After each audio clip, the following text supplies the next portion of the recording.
미스터리 시즌 시간에 오신 시청자 여러분 환영합니다. 저는 통일시대연구원 미녀탐정 오명윤입니다. 안녕하세요. 강진욱입니다. 네, 강 기자님, 지난 네. 시간에 우리가 그 55년 전인 1970년 6월 22일 동작동 국립현충원 네. 현충문 폭파 미수 사건에 대해서 이제 그 내막을 좀 알아보았는데요. 네. 오늘은 이 사건이 왜 하필 그 시기에 그 장소에서 발생했는지 원인과 그 배경에 대해서 좀 네. 알아보도록 하겠습니다. 예. 왜 하필 그 시기에 이 사건이 그 발생이 아니고 우리는 이제 조작이라고 보는 보니까 거고요. 왜 하필 네. 그 시기에 이런 사건이 필요했을까요? 네. 박정희 정권에게. 네. 그러니까 박정희 정권은 늘 어떤 이런 조작 사건을 통해서 정권을 연장해 왔다고 볼 수가 있거든요. 네. 그러니까 이제 뭐 68년 1.1 김신주 사건도 지난 시간에 말씀드렸는데 예. 그 사건도 이제 67년 5.3 대선 6.8 총선 네. 그 극심한 부정선거에 대한 거의 뭐 국회에서는 이제 등원을 거부할 정도로 야당들이 반발이 심했군요. 그냥 뭐 더구나 지식인들 대학가에서 늘 이제 이 부정선거를 규탄하는 시위가 계속되는 상황. 이런 상황 속에서 또 이제 벌어진 사건이고요. 네. 뭐 이 사건이 벌어지니까 이제 야당이 국회 등원을 안 할 수가 없게 된 거죠. 곧바로 이제 국회로 들어가고 하는 네. 그런 식으로 이제 정권을 유지하기 위해서 끊임없이 사건을 조작해야 되는 시기였어요. 예. 그게 이제 60년대 말, 70년대 초까지 70년대도 계속됐던 거죠. 네. 이제 70년 사건도 마찬가지인데 70년 사건은 그럼 어떤 박정희 정권과는 어떤 연관이 있냐면 네. 67년에 이제 한번 그 대통령 선거를 통해서 또 한번 정권 연장을 했잖아요. 네. 그랬는데 이제 좀 불안한 거예요. 대통령으로서는 이제 계속해서 이렇게 4년마다 그 대통령 선거를 치르면 자기가 계속 해먹을 수가 언제 없을 거 날아갈지 아니에요. 모르니까 그런 거죠. 장기 그러니까 집권을 해야 되겠다. 그리고 또 문제가 뭐였냐면 대통령은 3선을 할 수 없게 돼 있었어요. 재선까지만 허용이 됐고 3선을 하고 싶었던 거예요. 네. 그러니까 3선 개헌을 하는 거잖아요. 헌법을 바꿔야 되는 거예요. 네. 그러니까 사실 헌법을 바꾸는 작업을 67년 총선 때부터 해왔다는 거예요. 거기 헌법 그 개헌에 필요한 개헌선에 맞춰서 자기들 공화당을 이제 자기들 여당을 당선시켜야 되는 그래서 극심한 부정선거가 될 수밖에 없어. 그게 67년 선거였고요. 그러고서 이제 해왔는데 그러고서도 68년 1.1 김신주 사건을 조작을 해서 네. 정권을 계속 이제 연장을 하고 있는데 그래도 안 되니까 이제 개헌에 들어가는 거예요. 개헌 작업이 이제 67년 총선 전부터 사실 시작이 됐고 그다음에 68년 김신조 사건 뭐 이런 것들 계속 연이어 터트리는 과정 속에서 계속 이어지고 있었고 네. 그다음에 본격적으로 된 게 69년부터 이제 본격화되는 거예요. 개헌 작업이. 그래서 1년 동안 내내 하다가 69년 11월 말에 10월 17일 날 이제 국민투표를 통해서 통과가 되고요. 69년 10월 17일입니다. 주된 내용이 뭔가요? 어떤 내용이 통과가? 그러니까 3선 개헌을 할 수 있다. 대통령이 3선에 도전할 수 있다. 그렇죠. 3선에 출마할 수 있게 한 거잖아요. 그래서 이제 69년에 그게 통과가 됐다. 통과가 된 거예요. 그래서 69년 개헌이 통과가 되고 그다음에 이제 70년 들어오니까 또 이제 이 3선 개헌에 또 반발하는 국민들의 어떤 시위 이런 게 있을 거 아니겠습니까? 그렇죠. 그러니까 그러면서 그다음에 선거가 71년 선거인데 그 71년 4.27 선거에 그때 김대중 씨가 이제 맞서로 나와서서 네. 뭐 사실은 실질적으로는 이겼지만 개표에서 졌다라고 한 선거거든요. 그러니까 이제 그러니까 69년 개헌에서 71년 4.27 대통령 선거로 넘어가는 과정에서 이 사건을 만드는 거예요. 그러니까 대통령 박정희 정권 연장과 관련해서는 그렇게 3선 개헌에서 71년 4.27 대선 그리고 71년 유신으로 넘어가는 과정에서 빚어진 조작된 사건이라고 볼 수가 있는 것이고요. 그렇구나. 근데 이제 이게 이 사건이 꼭 박정희 정권 연장에만 국한된 사건은 아니었다는 얘기죠.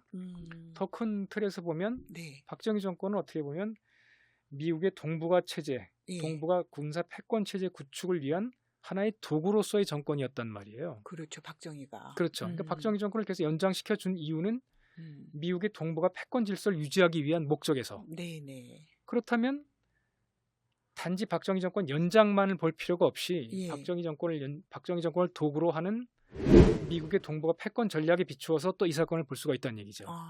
그렇게 보면 이 사건은 현충문 사건 70년 6월 20일 날 발생한 현충문 폭파 기도 사건은 그 조작 사건은 예. 미국의 동북아 패권 체제 구축의 일환으로서의 어. 필요한 사건이기도 했다는 얘기죠. 아. 왜냐하면 실제로 그 70년 전으로 네. 동북아 패권 질서를 다시 한번 재구축해야 되는 시기였어요. 그 시점, 그것이 바로 이제 그 어떤 계기가 있었나요? 어떤 계기가 있었던 것이 69년 그 박정희 대통령 3선 개헌이 통과되는 시점인데요. 네. 그 시점에 맞춰서 어떤 사건이 있었냐면 그 일본의 사또 총리가 예. 미국을 방문해서 그 미일 안보 조약과 관련된 네. 오키나와 반환과 관련된 정상회담을 그 공동 성명을 발표를 해요. 그게 69년 11월 달이었어요. 그게 이제 매우 중요한 것인데, 그러니까 이제 그 동북아 패권 체제, 미국의 동북아 패권 체제 구축에 있어서 중요한 그 것이 뭐냐면 오키나와 미군 기지를 계속 점유하느냐 마느냐였어요. 왜냐하면 이제 2차 대전 이후에 미국이 오키나와를 지멋대로 막 점령을 해버린 거예요. 네. 이게 사실 일본도 아닌 원래 독립국가였는데 일본이 이제 집어먹었던 것을 괜히 2차 대전을 치르면서 또 미국에 뺏겨버린 거예요. 그러니까 오키나와 주민들은 일본에 집어먹혔다가 또 미국한테 또 또 지배를 당하는, 이중의 지배를 당하는 상황이었고, 그 2차 대전이 이제 정리가 되고 나서 수십 년 내내 이제 일본 오키나와에서는 우리가 독립을 해야 된다. 우리가 여기 왜 미군 기지가 이렇게 많이 들어와 있느냐.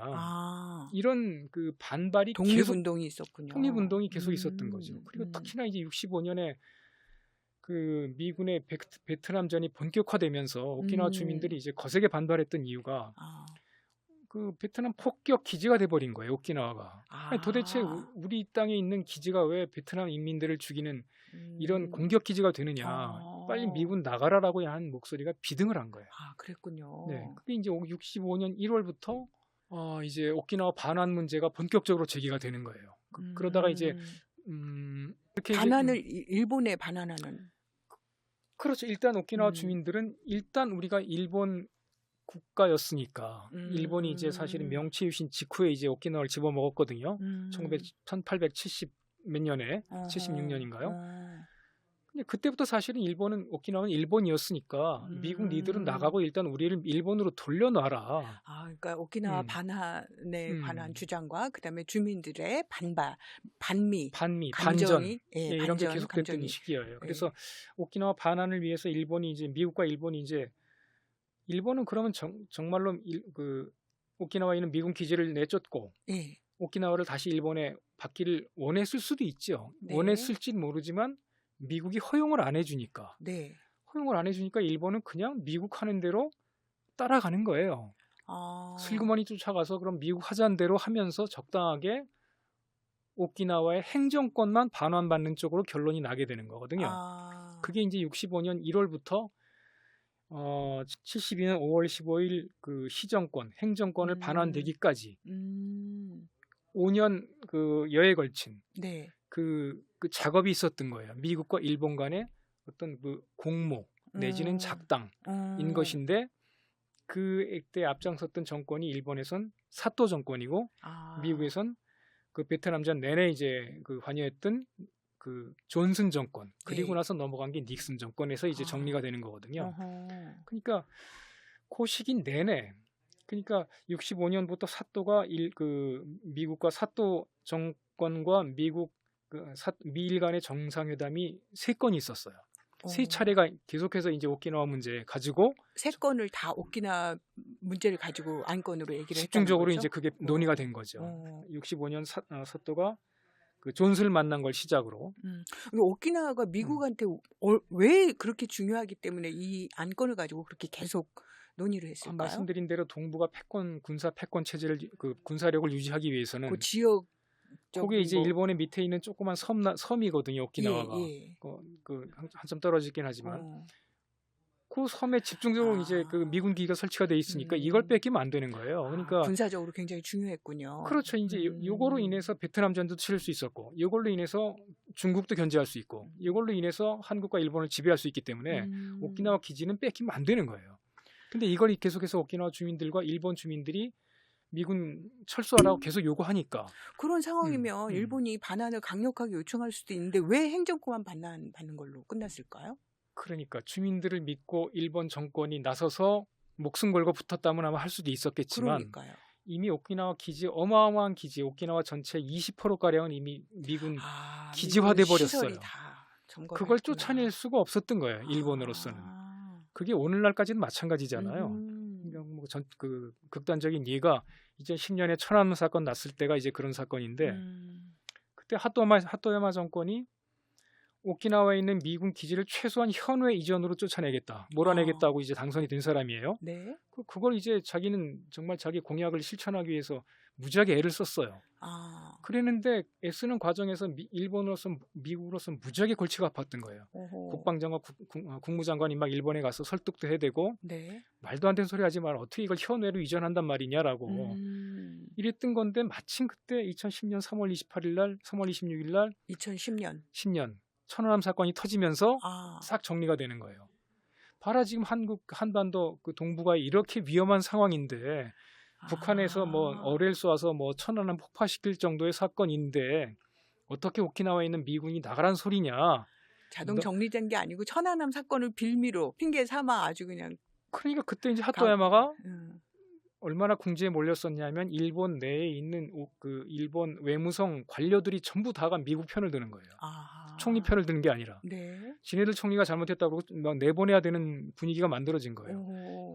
그 하토야마 총리는 완전히 이건 뭐 사면초가 속에 빠진 상태였어요. 어떻게 할지 몰라요. 근데 네. 천안함 사건이 다 좌초 사건이 벌어졌는데 며칠 있다가 어뢰에 의한 폭침 사건으로 조작이 됐단 말이죠. 네네.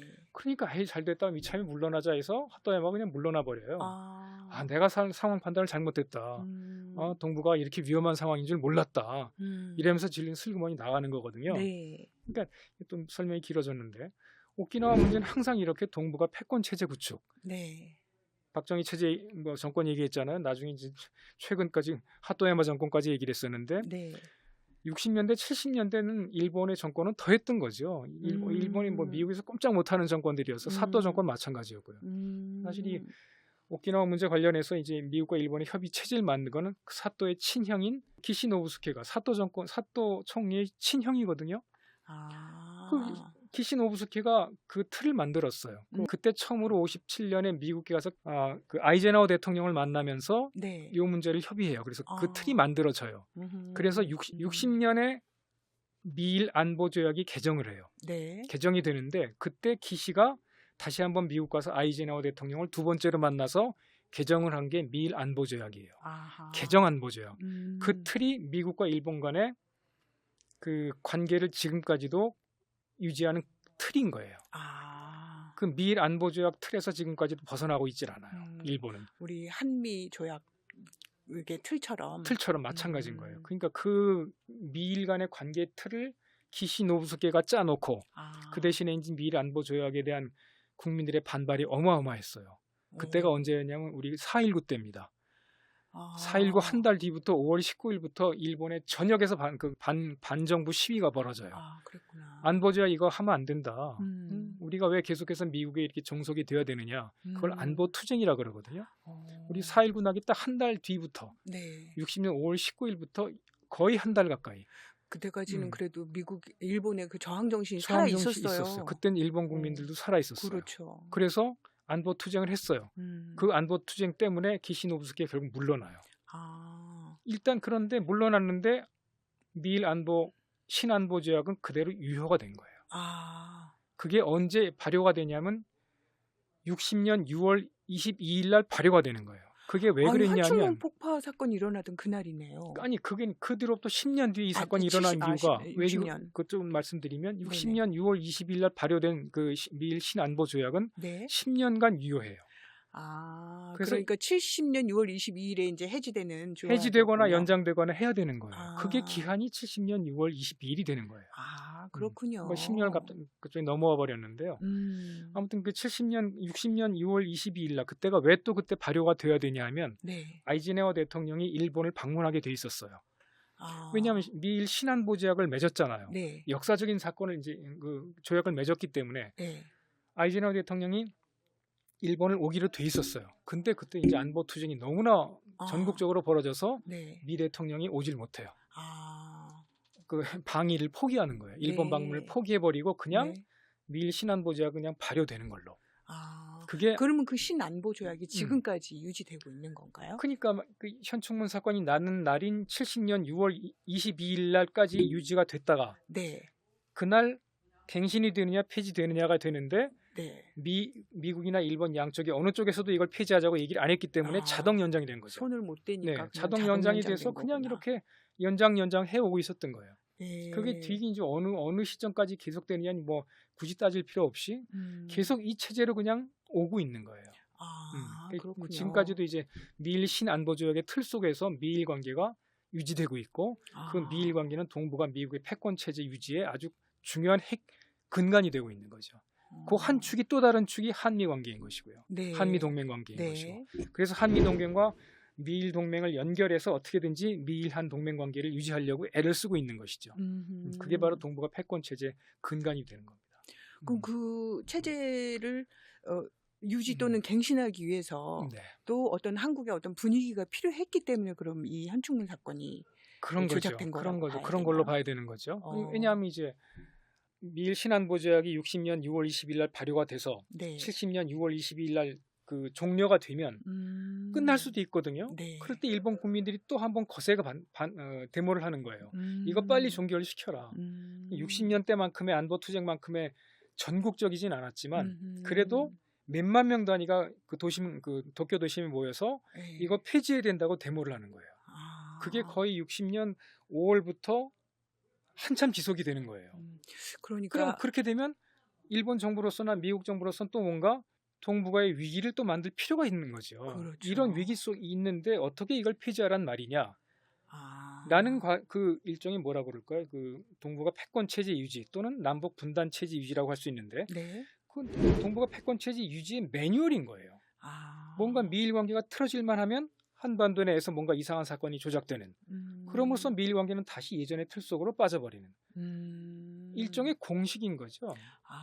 분단 체제 유지 또는 미일 네. 패권 체제 네. 유지의 공식이 그냥 작동을 하는 거예요. 그 과정 속에서 그 현충문 사건이 만들어졌다라고 볼 수가 있는 것이죠. 그러니까 이게 한편에서는 저는 이게 이제 70년이면은 6.25 발발 20주년이 되는 해잖아요. 네. 네, 그래서 어떻게 대북 적대감을 고취시키기 위한 이유에서 네. 이 사건을 조작한 거 그런 아닌가라는 목적도 생각을 있었던 했는데 거죠. 당연히 그런 목적뿐만 아니라 그렇죠. 미국의 더 큰 전략적 의도가 있었던 거네요. 그러니까 분단 체제라고 하는 것이 50년 6월 20일 날 뭐 사건이 벌어졌다고 하니까 6.25 전쟁이 네. 그건 이제 20주년에 맞춰서 또 이제 그 사건을 한번 상기시켜야 되잖아요. 예. 그래서 또 대북 적대감을 또 고조시켜야 되잖아요. 그 대북 적대감을 고조시켜서 얻을 수 있는 건 분단 체제가 또 고착화되는 거잖아요. 근데 그 분단 체제라는 것은 미국의 동북아 패권 체제의 일환이라는 거죠. 네. 그러니까 여기 이 단순한 우리 분단 체제를 유지하는 목적도 있고 또 큰 틀에서 보면 동북아 패권 체제가 흔들리는 것을 위태로워지는 것을 막기 위해서 또 한반도 내에서 어떤 사건을 벌일 필요가 있었다는 거죠. 양쪽에 같은 목적이 있었다는 거죠. 예. 하나만 더 이제 그러니까 이 현충문 사건이 그러니까 대내적으로는 네. 박정희의 장기 집권과 유신 네. 체제로 전환 네. 과정에서 필요했던 거고 또 하나는 미국의 동북아 패권 체제 네. 강화를 네. 위해서 필요했던 게 이제 배경이 됐던 네. 그 사건이기도 이제 한데 조금 더 설명을 네. 드려야 될 것이 네. 69년 11월 22일 날 그 사또와 닉슨 간에 이제 정상회담에서 공동 성명이 발표됐다 그랬잖아요. 네. 그때 공동 성명 발표된 내용 중에 중요한 게 뭐냐면 한국 조항이라는 게 있어요. 그러니까 미일 그 공동 성명 공동조약에 중에 한국 사항이 있었어요. 한국 조항이라고 들어가요. 한국 조항. 한국 어떤 조항 또는 내용인가요? 한국 조항과 대만 조항이 들어가는데 뭐냐면 아. 한국의 안보가 일본에 매우 중요하다. 이런 게 들어가는 거예요. 그러니까 네. 이거 좀 더 정확하게 설명드리려면요. 제가 좀 보고서 읽어드릴게요. 한국의 안전은 일본 자신의 안전에 매우 기여하다. 이렇게 들어가는 거예요. 네. 마찬가지로 대만 지역의 평화 그 안전도 조약에 들어있는 내용인가요? 문구에 들어가 있는 거예요. 이게 69년 11월 20일 날 발효된 미일 공동 성명에 들어가 있는 거예요. 이게 왜 들어가냐 하면 그 오키나와 반환과 관련된 미일 동맹 체제 관련된 정상회담이 아까 3번 있었다고 말씀드렸잖아요. 네네. 사또 정권, 네. 사또 정권 들어서만 네. 그 전에 사또의 형 기시노부 정권 다 빼고라도 네. 그때 65년 1월달, 67년 11월달에 또 한 번 있었어요. 그게 예. 아까 이제 김신주 사건 나기 2달쯤 전이에요. 그때 마침 또 뭔가 한반도 유사가 필요했던 상황인 거예요. 미일 간의 동맹 그 정상회담이 열려서 오키나와 반환 문제가 논의되는 과정에서는 뭔가 이제 한반도 분단 체제를 더 고착화시키기 위한 그러면서 한반도에 또 위기 상황이 또 만들어져야 되는 거예요. 그래야만 이 그 오키나와 점령, 미군의 오키나와 점령 이 점유가 그대로 유지가 되는 거거든요. 그때 필요한 사건이 김신주 사건이었고 그게 67년 11월이었다 그 미일 그 공동 성명이요. 그리고 나서 한 달 뒤에 김신주 사건이 났잖아요. 2달 뒤에. 네. 마찬가지 69년 11월 달에 사또와 닉슨 간의 공동 성명이 나서 한국 조항이 들어가고 나서 네. 그다음에 70년부터 계속해서 어떤 분위기가 조장이 되는 거예요. 뭔가 한반도에 이제 또 다른 사건이 날 것 같은. 네. 그러다가 6월 20일 날 이 사건이 벌어진 겁니다. 불과 이제 67년 11월 달에 비해서는 그때 이제 2달 만에 김신주 사건이 났지만 이건 69년 11월 달 나고 나서 7개월 만에 났으니까 텀이 좀 길어졌네요. 길어지긴 했는데요. 70년 들어서면서부터 박정희 정권이 현충문 사건 일어나기 전까지 6개월 내내 네. 분위기를 조장을 해요. 곧 이런 사건이 벌어질 것처럼. 그러다가 벌어진 사건이에요. 그건 아웅산에서 아웅산 때도 그랬고, 비슷하네요. 아웅산 때도 그랬고, 김신수 사건 때도 마찬가지예요. 근데 그런 식으로 뭔가 이제 말도 안 되는 사건을 벌이려니까 이런 사건이 벌어질 것이다라고 계속해서 이제 국민들을 세뇌해야 되는 거예요. 그래야만 믿는 거거든요. 그럼 이제 이 벌어진다고 했으니까 벌어졌나 보구나 이제 이렇게 넘어가는 거예요. 그런 일들을 이제 계속해서 벌여왔다는 얘기를 또 지적을 해야 됩니다. 어쨌든 그 미일 안보 조약에서 그 내용에 의거해서 그 일본의 그 안보 체계에서 자동적으로 한국의 안보 상황이 자동적으로 고려돼야 하는 일이 되었던 거네요. 그러니까 특히나 이제 그대로 그 전에 65년 1월, 67년 11월까지만 해도 한국 조항이라는 건 들어가진 않았어요. 그러니까 동북아의 어떤 안보가 중요하다라는 정도만 들어갔지 한국의 안보가 일본의 안보에 중요하다라는 문구는 없었거든요. 그 처음 69년 11월 때 한국 조항이 들어간 게 의미가 크다는 얘기예요. 그러니까 뭔가 미국의 동북아 패권 체제, 미국이 일본 지배를 위해서 한국 내에서 뭔가 일이 벌어져야 되는 거예요. 그게 이제 90년대 넘어오게 되면 유사라는 말이 만들어져요. 일본에서 유사사태법이라는 게 만들어지거든요. 그런 것들이 사실은 유사법제라는 게 만들어지기 한참 전부터 한반도에서는 유사사건이 일어났던 거예요. 그런 사건을 끊임없이 만들지 않으면 이런 동북아 이상한 패권 체제가 유지가 될 수가 없어요. 그건 한국 국민도 원치 않고 일본 국민도 원치 않고 오키나와 주민도 마찬가지고. 그러니까 오키나와 문제로 미국이 시끌시끌하면서 미일 조약이 이제 갱신하느냐 마느냐 이런 상황에서 한국에도 어떤 위기적 분위기가 조성돼야 했던 거군요. 그렇습니다. 맞습니다. 오늘은 지난 시간에 이어 호국 보훈의 달의 즈음에서 이 현충문 폭파 사건을 알아보면서 이 사건이 사실은 미국을 등에 업고 5.16 군사 쿠데타로 정권을 장악한 박정희가 장기 집권과 유신 체제로의 전환을 준비하면서 독재 체제를 공고히 하기 위한 과정에서 언론과 시민사회를 통제하기 위한 수단으로서 조작되었다라는 것과 더불어서 나아가서는 더 크게 미국의 동북아 패권 체제에서 한국의 어떤 위기 상황, 위기 조성이 필요했기 때문에 조작되었던 사건이었다라는 결론으로 볼 수 있을 것 같습니다. 오늘 말씀 감사합니다. 네, 수고하셨습니다. 고맙습니다.